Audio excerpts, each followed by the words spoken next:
Hey everyone, how are you all? So in this video, I'm going to give you top tips and strategies what you can follow for the IELTS reading and for the different types of the questions. For example, matching headings, fill in the blanks, true, false, not given. So we are going to discuss each and everything and what uh, your approach should be for each type of the questions. So make sure you watch this video till the end and give this video a big thumbs up. And you haven't subscribed to our channel, then make sure to subscribe and press the bell icon so you will never miss any update. So first we are going to discuss about matching headings. तो इसको करने का क्या technique होनी चाहिए कि आप लोगों को स्टार्टिंग की 3 लाइन, लास्ट की 3 लाइन आप पढ़ लोगे, then you will get the gist of the passage, gist of the paragraph, sorry. So आपको बस स्टार्टिंग की कुछ लाइन पढ़नी, स्टार्टिंग की 2 से 3 लाइन पढ़नी है, लास्ट की 2 से 3 लाइन पढ़नी है। आप लोगों को सुपरफिशियल लेवल पर चल जाएगा कि हाँ भाई ये पैराग्राफ इस चीज के बारे में था।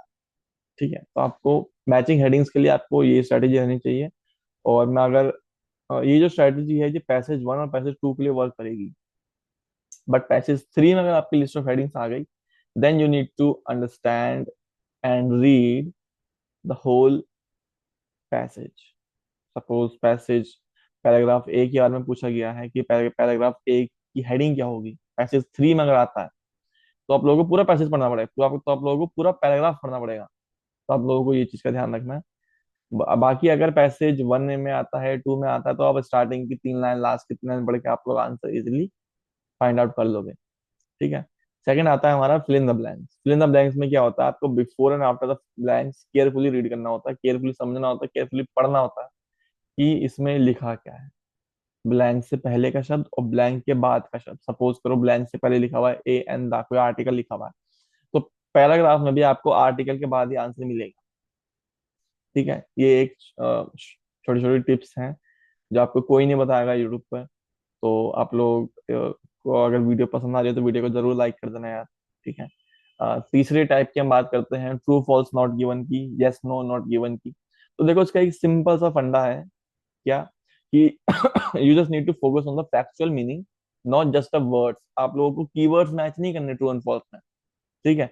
और एक चीज और कि अगर ट्रू एंड फॉल्स का क्वेश्चन दिया हुआ है और वही कुछ सेंटेंस, कुछ जो है ना, स्टार्टिंग क्वेश्चन की 4-5 लाइनें सेम एज इट इज अगर आपको पैराग्राफ में मिल रही हैं, तो वो आपका आंसर मोस्टली फॉल्स होगा। ठीक है। या फिर वो मेंशन्ड नहीं होगा। मतलब मेरा कहने का मतलब ये है कि अगर वही सेम आंसर अगर सपोज एमसीक्यू क्वेश्चन टाइप में आ जाए और वही सेम कीवर्ड, वही सेम क्वेश्चन के कीवर्ड सेम एग्जैक्टली डिट्टो वैसा के वैसा आपको पैसेज में, पैराग्राफ में मिल रहे हैं, तो वो आपका एमसीक्यू क्वेश्चन वो उसमें नहीं होगा।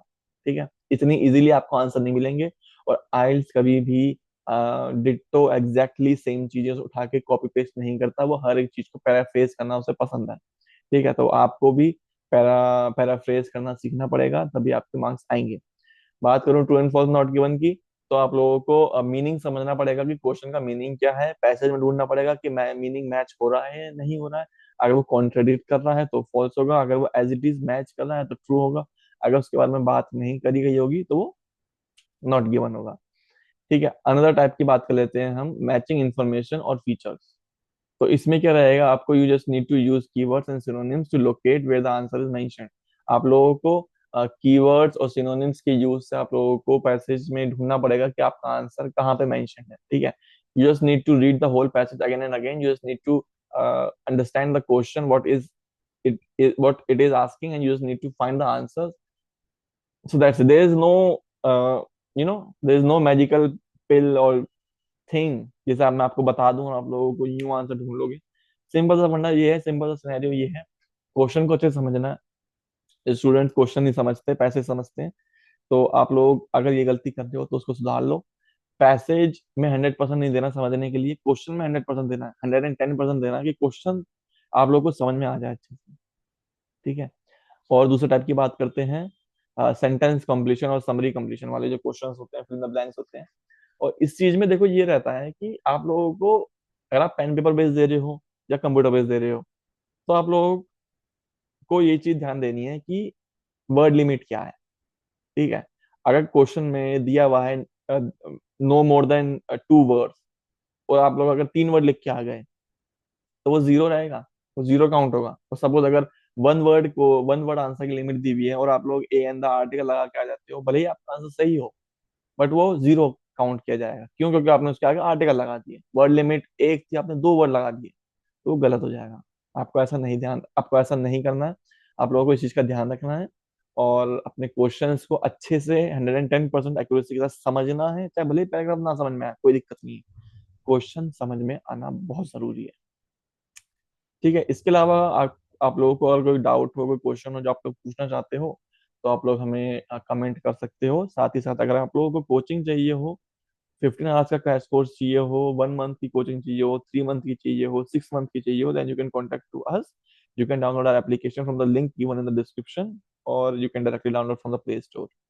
So that's what I wanted to tell in the this lecture or in this video. So I hope you guys like it. So that's it. Yeah, thank you for watching.